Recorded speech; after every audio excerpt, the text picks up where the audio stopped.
What's up, guys? My name's Thomas.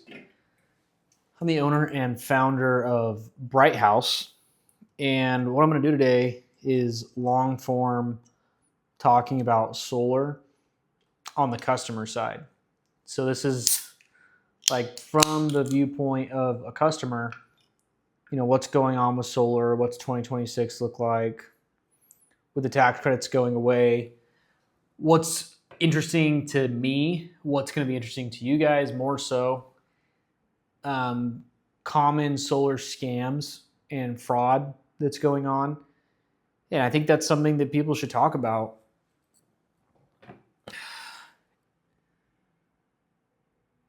It's hard because it always gets, you feel like you're pointing fingers. It's like I'm a used car salesman and I'm pointing my finger and saying, I hate used car salesmen. Or I don't know if you've seen those Instagram videos where they're like, oh, what did he do to you? Oh, tell me more. I just can't believe it. What a evil, conniving dictator, and kind of feeding into that anger and that fear. So the hard part is how do I talk about the things I hate about the solar industry and the anger that I have towards the scamming without hopping on that bandwagon and just making it seem like I'm that guy, pointing a finger at them. I guess all I can do is just be honest and authentic. And in theory, right, it's in theory, is there someone who sells used cars who is honest and just trying to run a good business?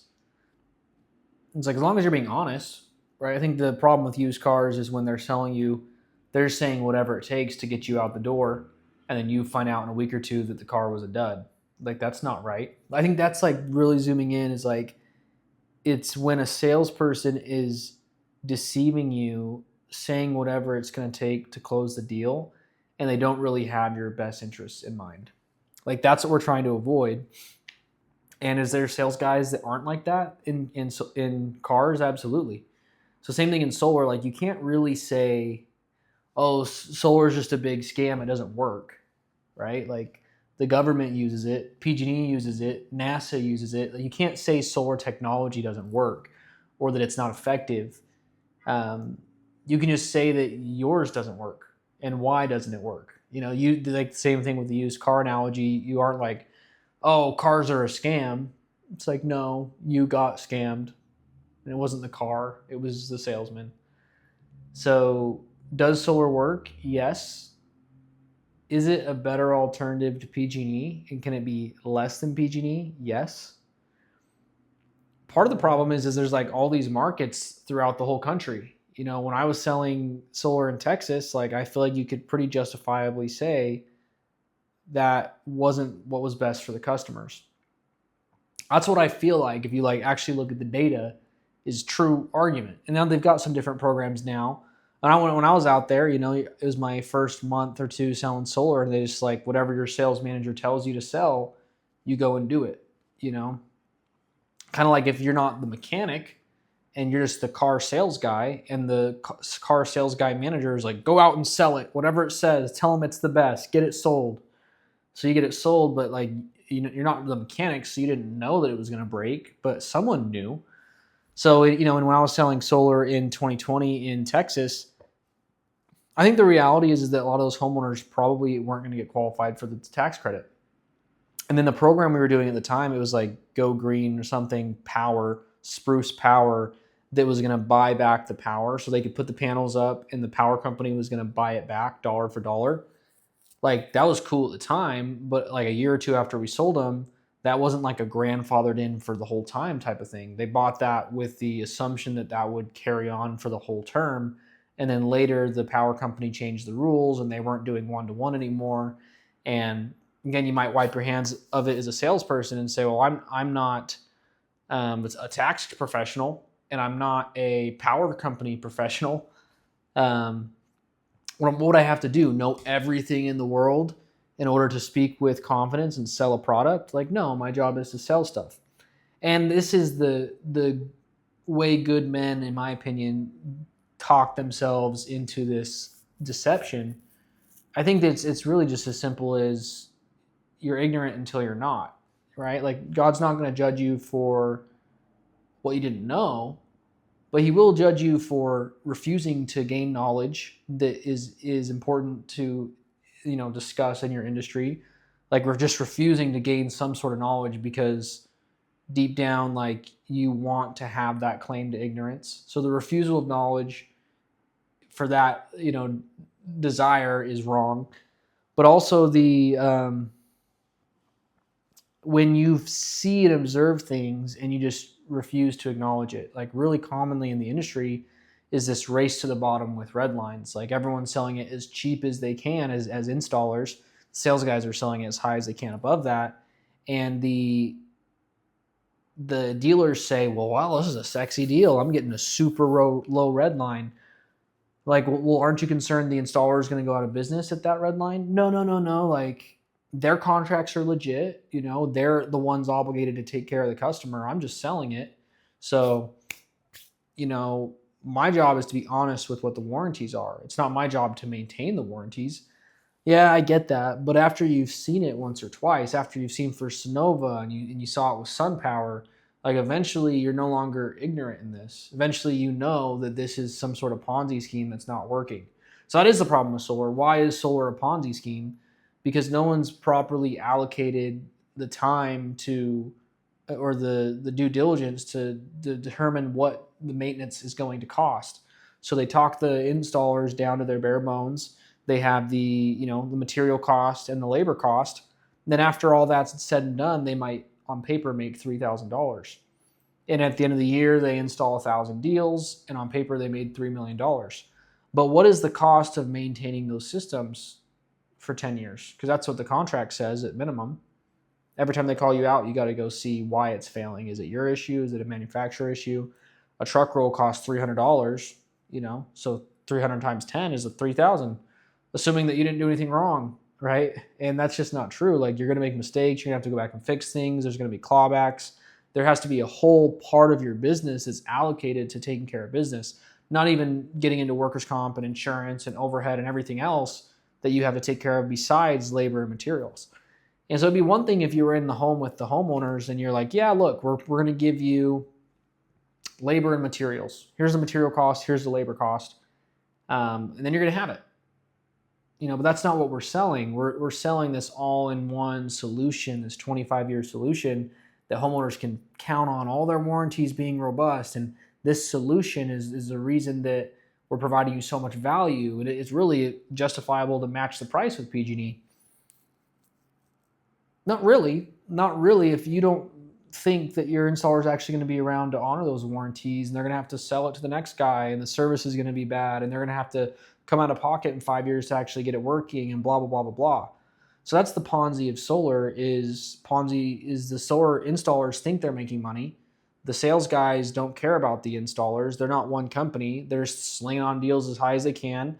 They're saying whatever they can to get the deal signed, and then they're getting out of Dodge.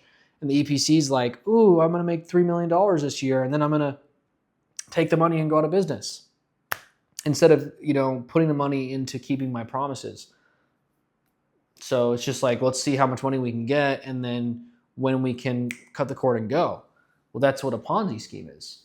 I'm pretty sure that's what Infinity Energy did when they had a $600 million pipeline with Everbright, and it's getting money's getting sent to the Cayman Islands at NTP, and then all of a sudden, oh, we're out of business with my money. By the way, when Infinity went out of business, they took $600,000 that was owed to me. So I could blabber on all day. I guess that's what long form content is. Who cares? And that's part of the problem is I'm so passionate about this story and no one really cares. No one's really interested. Everyone's in this like fight or flight. Like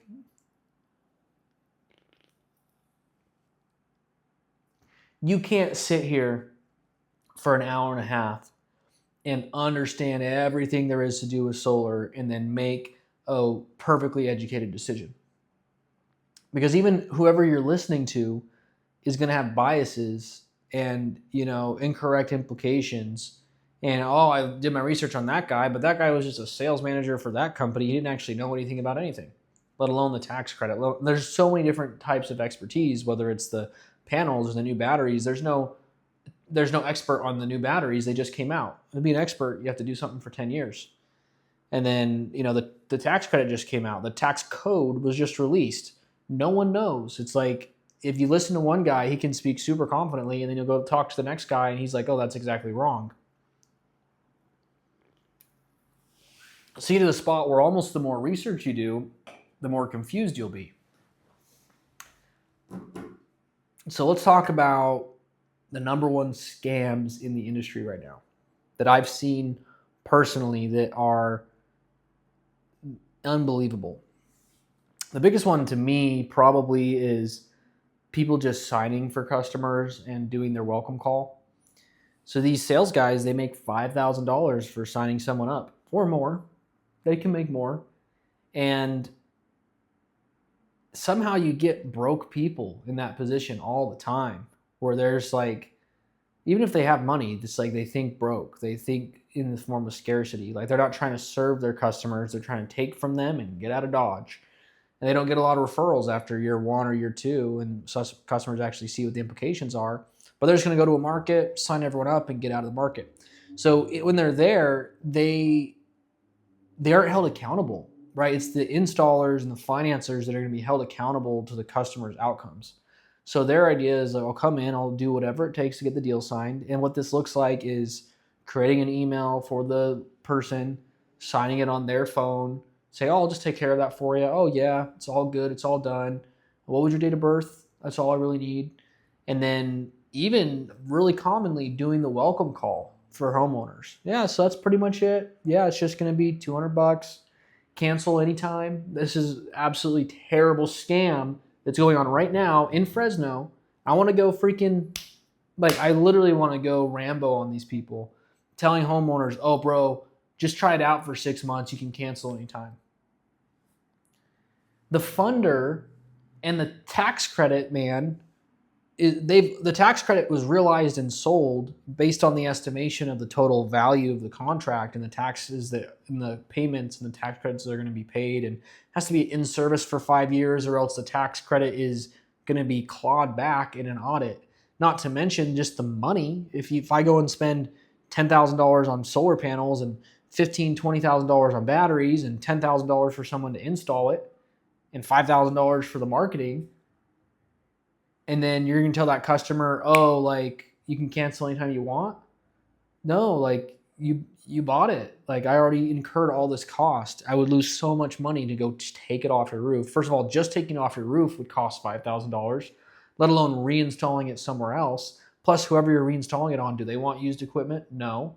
And then are the tax credits viable anymore? No, that's going to get clawed back and audited.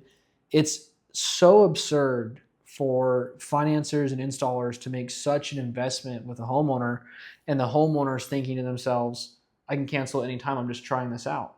And the sales guys just said that because rather than telling them the truth, they're literally just like, I'm going to say whatever it takes for them to do the paperwork. I'm going to get my check. I'm going to get out of Dodge. And then what's even worse is, like, they'll go screw over all these customers and then get their check, get out of Dodge. And then that company will fire them, and they'll go approach some other company and say, oh, I did this many deals. Can I get an advance? It's just circular poordom, endlessly poor. Because the thing is, you can't really cheat. Like, we are all one. Sorry to get metaphysical on you, but we are all parts of the same whole. And we're not really individuals. Like, we're part of each other. Like when Jesus said, as you do unto the least of these, you do unto me. So like whenever you hurt someone's family and they have some bill that they can't afford or that they weren't expecting, or you just lie to them, you're literally just lying, cheating, stealing from yourself. And the karma always comes around. So you always see with these scammer people that they are always broke, they're always desperate, they're living in constant state of fear, and that's why they're doing it. I hope that if they were abundant, they wouldn't be doing that. It's like they're just trying to survive. It's an ego survival mechanism. So those are some of the bad scams going on right now in solar that you got to watch out for. And then kind of coming down from that, eventually I'm going to get to the good parts of solar. But kind of coming down from that, there's other things you want to be aware of. It's not quite a scam. It's just a lack of knowledge. So like really popular in 2023, 2024, when they changed from NEM 1, NEM 2 to NEM 3 to the net billing tariff, where homeowners are, I'm going to check to make sure this video is recording because my wife just called me. Because I recorded like a 22-minute spiel for my sales guys this morning, and I didn't hit record, so I felt like an idiot. So it's 2023. They just dropped this new policy that PG&E is not going to buy back your power anymore. It used to be that you'd send your power. This is how NEM 2 worked. You'd send your power to PG&E, and they'd give you a credit back.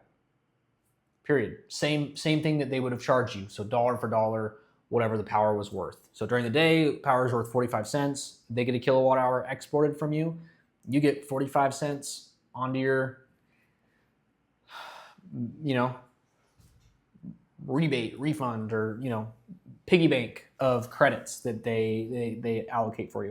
And what was really great about that is you could use the allocation in the spring, because everyone overproduces in the spring because it's not that hot, but the days are getting longer. And then you could use those allocations to kind of help you with the winter. And as long as it added up at the end of the year to where you're producing more than you used, you're not going to get a bill.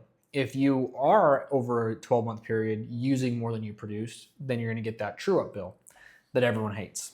And simply because you're using more than your solar system produced. Now in NEM 3, that's totally different. Instead of giving you 45 cents, they're going to give you 4 cents. So I say use it or lose it. Whatever you produce during the day, use it. Any extra power, put it in a battery. Use the battery at night. Pretty much avoid exporting when you can, because it costs you money to produce it. Whether you own or lease or what, it's going to cost you something to produce that power, and then you're going to give it back for 4 cents. So you're basically losing money when you send any extra power to PG&E. So you kind of want to align your usage up with how much solar you're producing and make sure it's in line. And basically your savings are going to look like, if you have a graph of how much power you're going to produce in a single month, and then compare that to how much power you use, your production versus your usage. If you produce more in that month than you used, you're not going to get a monthly true-up. And now they do the monthly true-ups and an annual true-up. And so they'll, it's nice because you're not getting such a big surprise at the end of the year, but you can still get a big bill at the end of the year. So what companies were doing is, if you have a small battery on the system, your battery is going to be dead. Let's say you use your solar during the day, you put your power in the battery, in a small battery, your battery is going to be dead by midnight, which means you're going to have to pull power from midnight to 6 a.m. from PG&E. And what that ends up looking like on your bill is your solar is only covering 60, 70% of your bill. If you want your solar to cover 90% of your bill, then you kind of got to get up into this realm where your battery is twice the size of your solar system, and your solar system is going to produce like 120% of your annual usage. So let's say that you're using 5,000 kilowatt hours a year. You want your system to be producing 7,000 kilowatt hours a year. 120% offset is what the annual usage would say. And then, okay, now you have, let's say that's a 7 kilowatt system with actually just 7 kilowatts of panels. You now want your battery to be twice the size of that. So it's a simple rule. If you have 7 kilowatts of solar, you want your battery to be 14 kilowatts. That was the rule that Bright House went off of in 2023, 2024. And I messaged some people locally and I said, bro, like, you shouldn't be doing what you're doing. You're selling 1-to-1. So 7 kilowatts of solar with 7 kilowatts of battery. Your batteries are undersized. These homeowner systems are going to be, it's fine if you just sold that and you were like, look, it's only going to offset 60% of your bill. But what all these companies did is they didn't educate their sales reps. Their sales reps are saying, oh, it's going to cover all your bill just like it used to be. We just had to throw a battery on there. Yeah, it's just like the old solar. Now we just had to throw a battery on there. They don't say that your battery is half the size that it's supposed to be, and it's only going to cover 60% of your bill.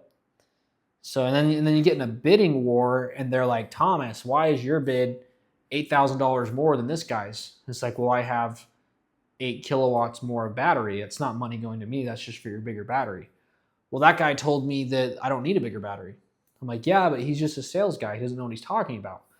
And they're like, well, the guy was just smoother with it, Tom. He was just better looking, and he gave me $100, and like I have the law of reciprocity in my mind, and I'm all confused by this, and you're, telling me, oh, this guy doesn't know how to do solar. I'm just like, I like his because his bid's cheaper. I don't want to take a risk on the guy that's bid's more expensive. I'm like, well, I'm happy to take off that battery, and then my price will be the same, and you'll be working with the actual installer. I can take care of you. Anyways, the implication of this is 2-3 years of undersized batteries, and now homeowners like don't think solar works. All of them. You ruined people's perception. One happy solar customer is going to tell their freaking mom and then hold their lips pursed until death. An unhappy solar customer is going to tell everyone on Earth, ever. So it's like a vortex, plethora, endless growth of mold. And the results of setting people up with the wrong systems. So the first one was just outright scamming. And now it's like, it's just a lack of education or it's dishonesty. And eventually the desire for a sales rep to refuse to be educated becomes dishonesty. It's like, I don't want to be educated because this sounds too good to be true right now, and that's how I like it. And I get it. It's like in sales, you want to keep it simple. You don't want to complicate anything. How many customers have talked to me?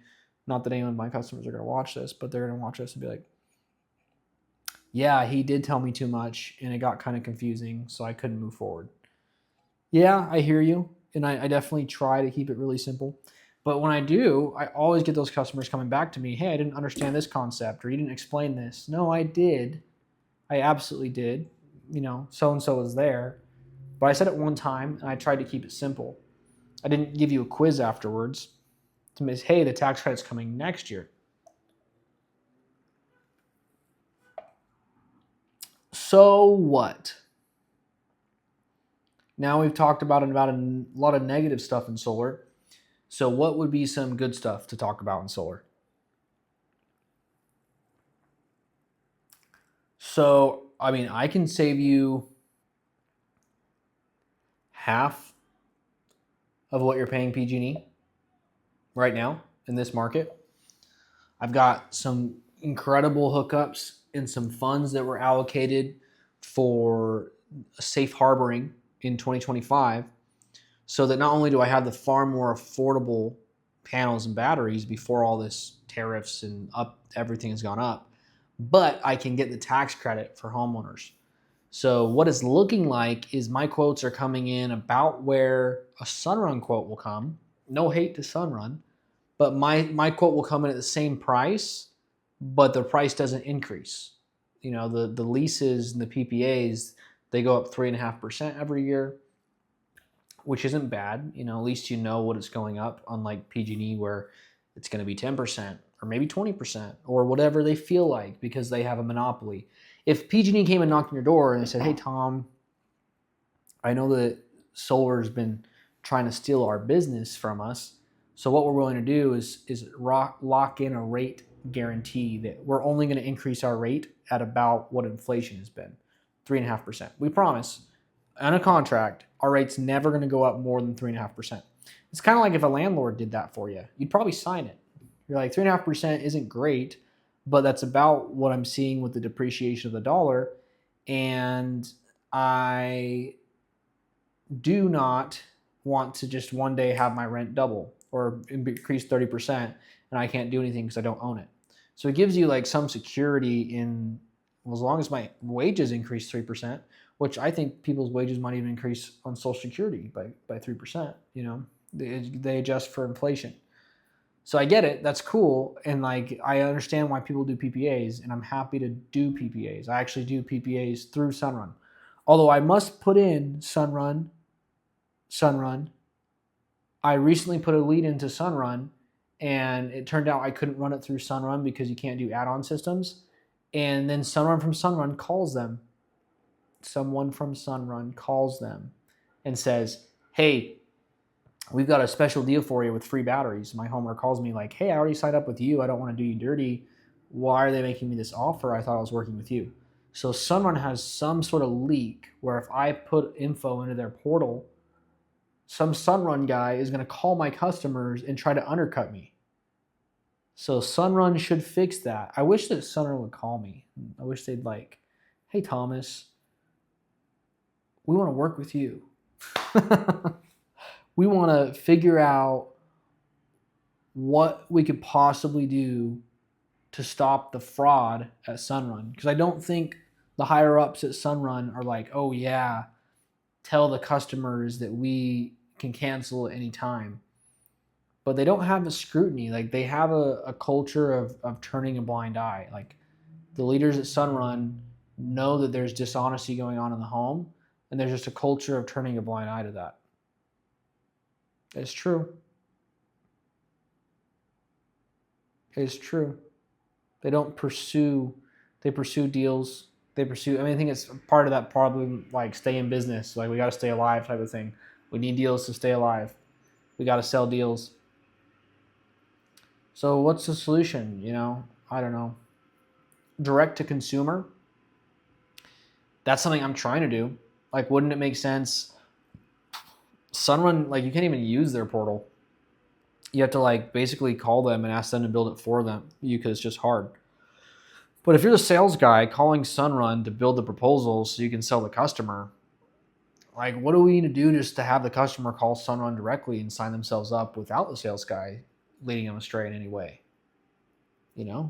What are you going to do? So that's what I have is you can go to my website and I have a Bright House solar calculator that uses my system just to build out a quote without a sales guy, and you can just see what the price is. And you could just do it. Just accept proposal. Like don't have anyone talk to you about it. Just get what you want to get with a local company who's charging the right price to get it done properly. And I can charge a lot less when I don't have to pay sales guys. That's what I'd like to do. But easier said than done.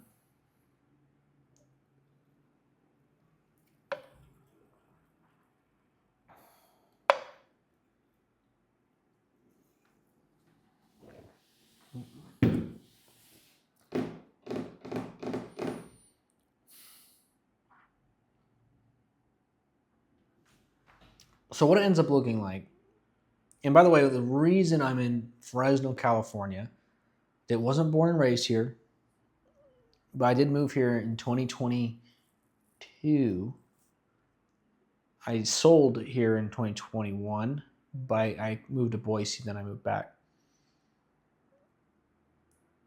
The reason I love this market is I really wanted to sell solar somewhere that I was like resolutely could always be sure was my product was truly bringing value to my homeowners, to my customers. I don't want to be in some market like Florida or Texas where the rates change and like all of a sudden solar is more expensive than the power company.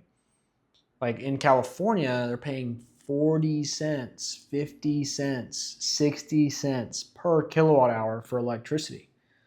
So no matter how crazy it gets, I can provide full off-grid solutions with solar, battery, and generator for cheaper than the power company can. Or at least at the same rate, but now you own it and the rate never increases. It's just such a great opportunity that it breaks my heart that there's so much negativity we kind of have to battle against. Plus just like learning new things. Even I have some great customers like Rudy. Rudy, customers of mine that like, sometimes you try something new, like add-on systems are kind of new. It's like, do you DC couple them or can you set up a second system that's kind of independent? How do you make that work? And you kind of try something and you got to be working with the customer to like evaluate, this is a new program. How is this battery going to work with your old system? Is it going to all get online? And I don't want to kick you off your old program. I want to maximize your savings. But maybe if I DC coupled it, that would maximize your savings better.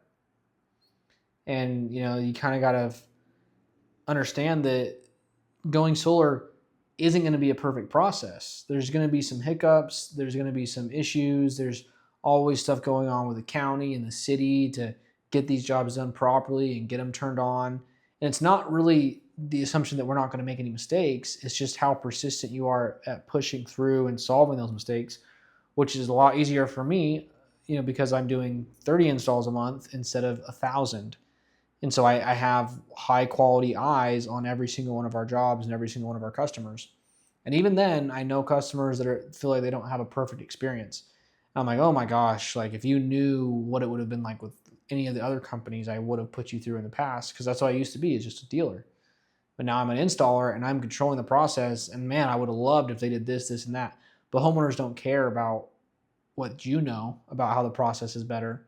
And that's my goal right now, is like really trying to bring customers a good ending experience. Like I'm going over to a customer's house tonight. They were just installed. Going to show them the app, get the app up and running, answer all their questions. I just want to have happy customers. It's such a good product. It should be doable to have happy customers. You just got to communicate a little bit more and schedule a little bit better and let them know that you value their business and really bring them that experience. That was my goal with Bright House. Like if we just focus on the service and focus on integrity for a few years, there's going to become a void in the market as these other companies fall off, an opportunity where people are going to be looking for who is well reputable and has been around for a few years and keeps their word and is serious about their values. So that's enough rambling for today. Again, this is part of my hope to start getting out more content for, the Bright House, YouTube account and maybe TikTok. I don't know what I'm doing there, but we'll be able to push some content that way. And my goal is to just bring more information to homeowners, because I feel like a lot of stuff just isn't talked about. But happy 2026 and God